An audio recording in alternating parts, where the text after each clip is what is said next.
Guten Morgen, Himmelblau, hast du gut geschlafen? Schaut mit mir, wir freuen uns, und mit dir zu strahlen. Die Nacht ist frisch und sternenklar, der Mond hat lächelnd leuchtet. Hey, wie lieb das alles macht, guten Morgen, du schöner Tag. Dann hat sie der Maus Clara geholfen, weil sie sich wehgetan hat, wo sie der Katze davon gerannt ist. Die Lilifee hat ein Pflasterli auf ihre Wunde getan und die kleine Maus tröstet. Pupsi, Säuli, hat die Lilifee auch helfen. Er hat sich nämlich im Wald verlaufen. Also hat ihn die Lilifee wieder heimgebracht.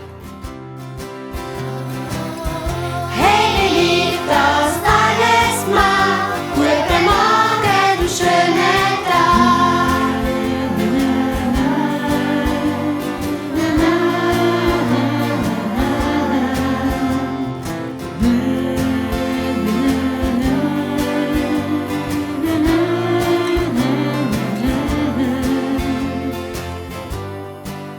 Der Hamster Arthur hat sie mit Heilkräutern wieder gesund gepflegt und mit den Vögeln zwitschern geübt.